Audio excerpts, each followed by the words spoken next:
Humanos, Mano Dal Ponte, Humanos, Radio Show na 92, a música nos conecta, os bons papos nos conectam, Dia dos Pais nos conectem. Se Dia dos Pais nos conecta, é óbvio que você vai passar no shopping dela amanhã, a partir do meio-dia. Olha que bacana, tá? Você vai embarcar numa viagem pelo Velho Oeste e ainda vai comprar o presente do seu paizão. Então, presentaço do shopping dela pra você, a partir do meio-dia, uma viagem pelo Velho Oeste, vai ter touro mecânico, quero ver se é bom.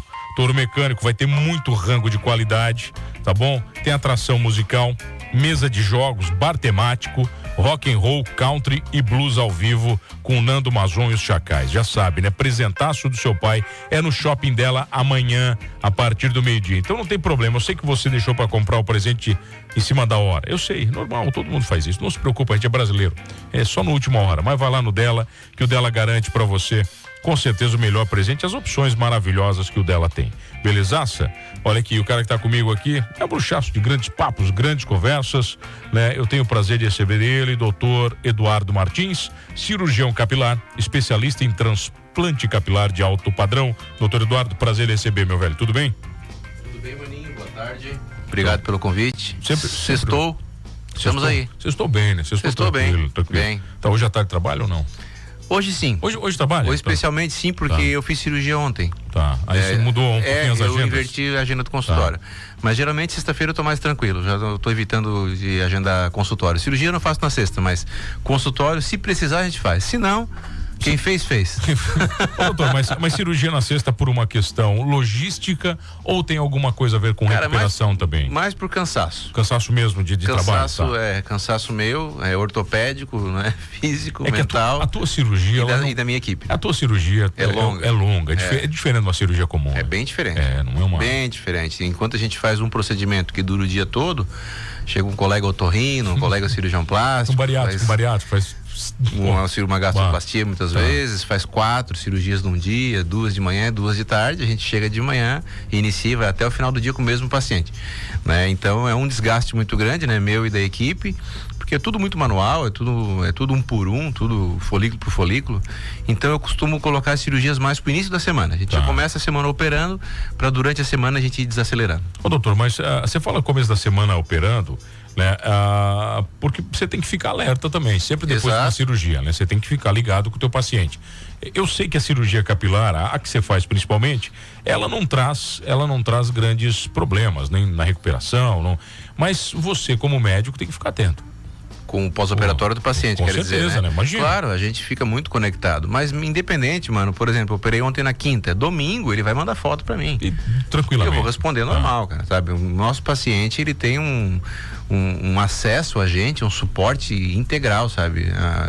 Do meu staff, a gente tá sempre, sim, pronto, muito disponível, né? É que, na verdade, só uma coisa que você fala, a tua cirurgia, doutor, bota um pouquinho o microfone mais pra cá, só pra cá, um pouquinho. Aí, ótimo. A sua cirurgia, na verdade, ela não termina quando você termina, né? Eu falo que é uma consultoria pro paciente. O paciente consultou comigo hoje, por exemplo, teve 2 pacientes que agendaram a cirurgia comigo hoje. Agendaram ali para setembro, outubro. A gente começou hoje a nossa parceria, certo? Pois a gente vai agora passar por um pré-operatório, onde ele vai fazer exame de sangue, vai fazer um eletrocardiograma, vai passar com o médico anestesista, na consulta pré-anestésica, daí ele retorna comigo, ele consultou sozinho, ele volta com a esposa, ou ao contrário, às vezes ele já veio com a esposa, depois ele volta sozinho, enfim, eu sempre gosto de atender a família também. Então a nossa parceria, ela começa ali na primeira consulta, certo? E quando se dá a cirurgia, chega o grande dia, daqui 2, 3 meses, às vezes até mais tempo, tem o dia D, que a gente chama, que eu falo, né? Que é o dia da cirurgia, e depois tem um acompanhamento de 1 ano e meio, certo? E eu tenho protocolos, mano, que o acompanhamento é de 3 anos, sabe? Então é uma parceria mesmo que o paciente faz com a gente, né? Então ele não vem fazer uma cirurgia, sabe? É uma consultoria que a gente dá completa, desde o início, o dia D e o acompanhamento todo depois de 1 ano e meio a 3 anos, depende do protocolo que ele fecha com a gente. Quando você fala isso, desse acompanhamento, para mim, pro paciente que não tem cabelo, né? Que vem sofrendo isso a vida toda, quando o primeiro centímetro cresce, eu acho que ele compartilha isso com muita felicidade contigo. Muito. Ele deve te mandar foto direto, doutor, olha aqui, tá aqui. Manda foto. E ontem eu atendi um paciente com 4 meses de cirurgia, um guri, 35 anos, super jovem, com uma calvície considerável, grau 5. E ele veio com 4 meses de cirurgia, né? E o cabelo começa a crescer de leve ali com 3 meses. Já tem uma penuginha. É só uma coisinha, sabe? Então com 4 meses ele deu uma escurecida na cabeça do paciente. E ele achou que aquilo ali era o... Por mais que eu expliquei, é lógico, eu expliquei em consulta que o resultado vai levar 1 ano. Mas ele estava tão contente que, não, doutor, se ficar assim eu já tô feliz. Porque ele tá tão feliz, sabe? Já dá tanta diferença, né? Só escurecer. Certo? Ali, porque o paciente que não tem cabelo, fica a pele aparecendo, correto? Então, quando tu implanta o cabelo com 4 meses de cirurgia, que ele já está escurecendo o cabelo, claro, da cor do cabelo, o paciente já fica muito feliz. Realmente é bem assim mesmo. Tá, doutor, me diz uma coisa, existe algum segredo pra gente reconstruir um tupete com naturalidade? Isso, o paciente, ele busca isso também? Porque tem o cara que teve aquele cabelão já quando era mais novo e de repente o cabelo foi embora. E, pô, eu tenho muitos amigos, eu sei que você tem também, que eles mostram como é que eles eram e você diz assim, não, você não era assim, você não tinha esse cabelo não assim. Parece verdade, né? Não do tamanho verdade. Da perda capilar durante os anos, né? Não, pra gente reconstruir um tupete, né, um cabelo, vamos dizer assim, fazer uma restauração capilar com naturalidade, começa pelo bom senso, né? Porque o médico, ele tem que ter uma noção muito grande de anatomia e de estética facial. Certo, mano? Pois a gente tem padrões, né? No rosto masculino, que é diferente do rosto feminino. Aí tem o tom de pele do paciente também, a raça do paciente, vamos dizer assim. Tudo isso conta para a linha capilar dele. O paciente tem o paciente branco, o paciente preto, o paciente asiático. Todos esses pacientes, ele tem uma linha capilar diferente. Certo? Como aqui na nossa região a imensa maioria dos pacientes são de pele branca, a gente vai fazer uma linha capilar conservadora, um pouco mais alta, não é entradas isso de maneira nenhuma, mas um pouco mais conservadora, porque quando o início do cabelo, eu quero dizer, né? A glabela, a primeira linha aqui. Exato, a glabela a gente chama entre os olhos, entre as 2 sobrancelhas, tá bom? Ali começa a medir.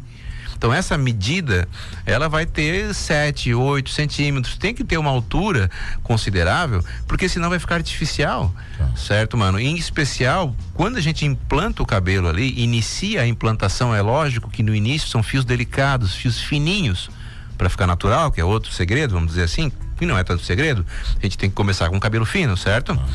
Essa altura tem que ser um pouco conservadora, porque se ela for um pouco baixa, já vai ficar artificial.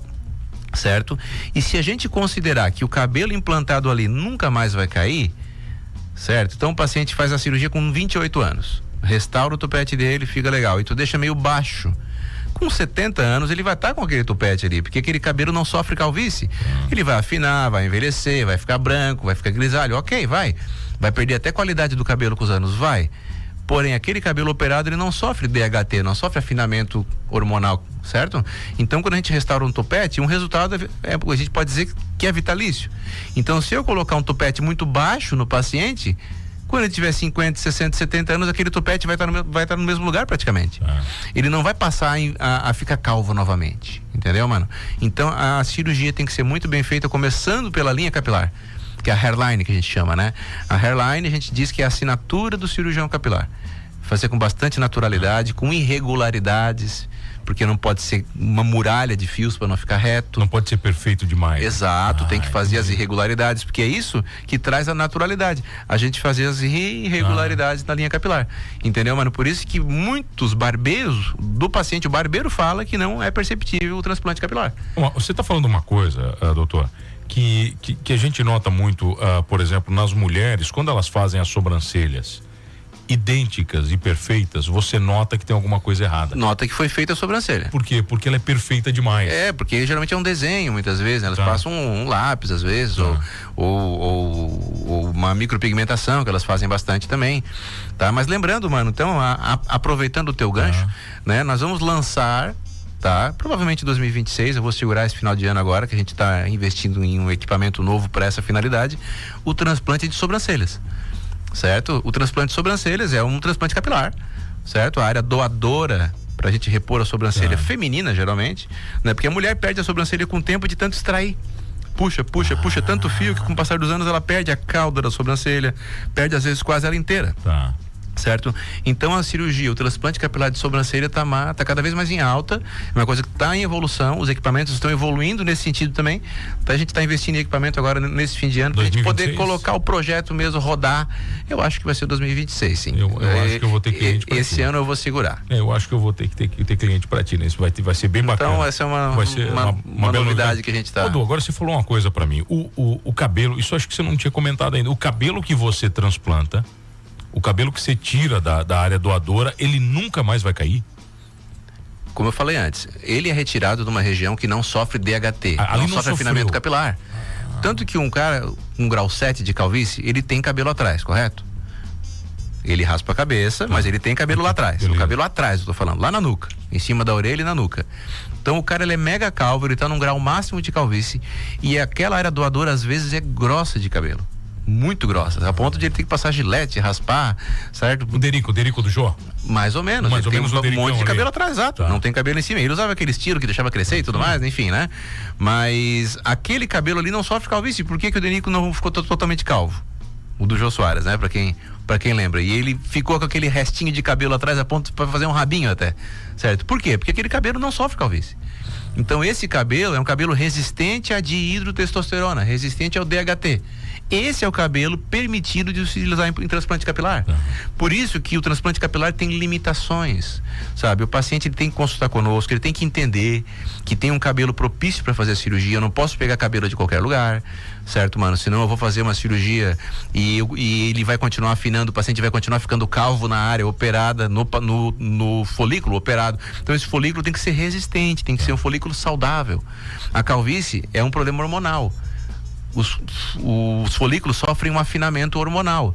Então, para eu restaurar essa região com segurança, os folículos não podem fazer parte da área de calvície. Tem que ser um folículo de uma área segura, ou seja, atrás e na barba. Certo? Porque o folículo de barba não fica calvo, ninguém fica calvo na barba, correto? Pois é. Quando a gente utiliza o folículo de barba, que é a técnica Body Hair Transplant, quando a gente utiliza o folículo de barba, o cabelo também é definitivo, e o resultado é vitalício. Bem, a barba geralmente é um cabelo até mais grosso. Exatamente. Né? Aí vai todo um processo que a gente tem, né? De um processo de refinamento na nossa cirurgia, que com os anos a gente foi refinando, pra gente colocar esse cabelo que é mais grosso em meio aos cabelos mais finos e entregar muita naturalidade e ficar imperceptível. Ô, doutora, tem alguns amigos meus, e eu tenho certeza que você tem também, por exemplo, minha barba ela não cresce aqui, ela não é agressiva aqui, ela é de boa. Só que tem amigos meus e seus que a barba quase aqui, emenda com o peito, né? Literalmente. O cara é um urso, né? Esse cara é bom essa é uma área doadora boa? Tem um limite, mano, entre ali o pescoço e o tórax, vamos dizer assim, que já vira pelo de tórax quase, né? Ali utilizamos também o pelo de tórax, só que são pelos diferentes. O pelo de tórax, ele é um pelo que não cresce, fica sempre do mesmo tamanho. Então, se a gente utiliza ele para fazer restauração capilar, ele vai ficar daquele tamanho. Entendi. Não é porque eu botei na cabeça que ele vai virar cabelo. Tá? Ele é pelo. Mas o de barba, que foi a tua pergunta, na verdade, se ele tiver uma espessura boa, se ele tiver uma angulação onde eu consigo fazer a extração, porque às vezes, mano, aqui embaixo, aqui no pescoço, eles são muito deitados. Então, às vezes, eles são tão deitados que a gente angula o nosso equipamento de extração e a gente não consegue tirar. Porque ele tá quase dentro da pele. Sabe, ele nasce quase pra dentro. Tem uns que nascem, inclusive, que fica aquela inflamação, aquela foliculite, certo? Então, esse pelo extremamente deitado, eu não consigo, né, extrair para fazer uma cirurgia com qualidade. Agora, um pouquinho acima, geralmente, aqui do gogó, né, pro homem entender, né, daqui até o queixo, principalmente, é uma área doadora excelente. Então, não façam laser para depilação, por favor, não façam. Deixa ali, sabe? A gente vai usar esse cabelo um dia para fazer transplante capilar, esse pelo de barba para fazer transplante capilar. Agora você tá falando, na verdade, uma solução, né? Para esse homem que tá se incomodando, e se ele tirar daqui, não nasce mais. Não vai mais nascer, exato. Se ele for fazer um transplante capilar, essa região que nós vamos extrair o folículo de barba, não vai mais nascer barba. Certo? Então a gente consegue dar uma limpada, uma diminuída naquele excesso de barba, muitas vezes, que o paciente tem. Então tem pacientes que tem uma área muito densa, super densa, né? Aquela barba fechada, cerrada, né? Cerrada mesmo. Exato. Então a gente, se tirar um percentual dessa barba dele, é excelente. Ô, doutor, doutor, tem alguns amigos também que tem aquela barba que vem até quase o olho aqui, ó. Poxa, sim, é muito fechado. Esse paciente, quando tem essa barba muito alta, às vezes se beneficia de fazer um laser só mais aqui em cima, para dar uma retirada em alguns folículos. Tá, mas olha aqui, esse porém, mata o folículo, exato. Acabou, ali mata morreu. O folículo. Geralmente o folículo branco, até o fio branco já não morre, sabe? É um pouco mais difícil. Tá, mas o laser é um laser de depilação, como as mulheres fazem na axila, na perna, correto? Então é o mesmo laser, tá? Mas esses fios que dá quase aqui em cima do olho, acima aqui na bochecha do paciente, servem também de área doadora para fazer transplante capilar, tá? Então, mano, pelo corporal, a gente está autorizado a extrair para fazer transplante capilar com ele, seja do tórax, seja da barba. Então, doutor, e o paciente que você diz não para ele, qual é? O paciente que a gente diz não é aquele paciente, tem 2 pacientes. Tá. Tem um paciente super jovem, que às vezes ele tem 17 anos, mas ele já está começando a ficar calvo, tá, mano? E tem bastante, tá? A gente vai dar tratamento clínico para esse paciente. Já vem com a família junto sempre, né? Paciente menor de idade. A gente vai dar tratamento clínico para parar o afinamento capilar, estabilizar o grau de calvície dele e futuramente, sim, programar um transplante capilar, tá? Com 17, 18 anos, por exemplo, 19 anos também, geralmente a gente não faz. Tá. Daí a gente vai esperar o momento certo, trata a doença e programa a cirurgia. E um outro paciente que a gente vai dizer não, mano, é um paciente com um grau máximo de calvície sem área doadora. É aquele paciente onde a área doadora lá atrás sempre tem alguma coisa, mas esse alguma coisa pode ter má qualidade, pode ter baixa qualidade. Então aquele paciente grau 7, que tem um chumaço de cabelo lá atrás bem grosso, se fizer mais de uma cirurgia, com muito folículo de barba, corporal e às vezes até de tórax, a gente consegue. É uma calvície grau máxima, a gente faz 1, 2 procedimentos, sabe, e dá um preenchimento bem adequado, fica bem legal. Mas você consegue um cabelo natural quando você mistura tudo isso? Sim, fica muito natural, legal, fica muito natural, mano, porque a gente tem uma estratégia, como eu te falei, que a gente desenvolve durante os anos de prática, né, e a gente vai colocando os cabelos espalhados entre eles, né, então a gente vai espalhar, sabe, é um de barba, 3 da cabeça, 1 do tórax. 1 de barba, 3 do cabelo e 1 do tórax. A gente vai fazendo, a gente brinca lá na equipe da cirurgia que a gente vai salpicando, a gente vai colocando aos poucos, né? Então isso é um capricho imenso da equipe, mano. É detalhe, tá? É detalhe. E as meninas, eu digo, né? As enfermeiras que trabalham comigo são muito caprichosas para me auxiliar nesse processo de implantação, né? Porque são implantados 5, 6 mil folículos, certo? Um a um, entendeu? Então a equipe tem que ser muito capacitada e muito caprichosa. Ô doutor, e uma coisa também que me veio aqui, quando o paciente sofre, por exemplo, né, uma queimadura na cabeça, ali você não consegue mais colocar cabelo? Isso é uma cirurgia reparadora, né? Tá. Então, quando o paciente tem uma queimadura na cabeça, ele perde os folículos naquela região, né? E fica uma pele seca, geralmente, e sem o tecido subcutâneo, sem a gordura. Tá. Certo? Então, aquela pele fica aderida, às vezes, no osso. Certo, mano? Então ali não tem nem circulação. Não tem como implantar cabelo. Tá? Dependendo do nível, né, e da profundidade, da extensão da queimadura, é possível fazer um procedimento de enxerto de gordura naquele local para restaurar o leito cirúrgico, vamos dizer assim. Pensa assim, a pele está quase grudada no osso. Aí a gente tira, a gente pede pro cirurgião plástico fazer, né? Ele aspira gordura, como se fosse fazer uma lipoaspiração, tira do abdômen da pessoa um pouquinho de gordura e injeta naquela pele do couro cabeludo que está grudada, está fibrosada. Então, aquela circulação se restaurando, aquele leito tendo condição, aí é possível fazer uma cirurgia capilar em cima daquele leito que foi tratado. Que pode demorar um pouquinho. Muito. Tem inclusive colegas que são especializados nisso, né? Brasil afora aí. A gente faz mais a cirurgia de calvície mesmo. A sua é mais estética. É, né? Mais a parte estética, mano, exato. Né? Mas tem colegas que sim, que fazem, né?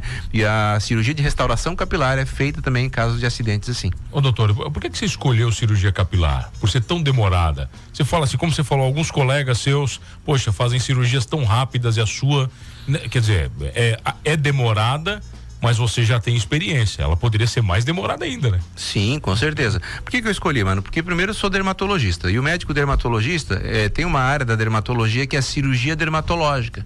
Então, eu escolhi a dermatologia porque é uma especialidade onde eu posso clinicar, que eu fiz muito durante esses 19 anos de profissão, eu fiz 19 anos de formado agora na metade do ano. Então, se pode clinicar, que o que é isso? Resolver problema, tratar a doença, conversar com as pessoas, dar atenção para as pessoas, eu fiz muito disso, certo? E a cirurgia dermatológica, eu sempre fiz também, sabe? Cirurgias de câncer de pele, cirurgia de vários tipos de relação à pele. E a cirurgia capilar é uma subespecialidade da dermatologia e da cirurgia plástica. certo? E quando essa especialidade, quando essa cirurgia, ela era um pouco agressiva, aquela cirurgia que tinha aquele corte aqui atrás, que tirava a pele, que era o FUT, que não entregava aquele resultado cheio, tão natural, cirurgia era um pouco traumática, eu nunca me interessei por fazer.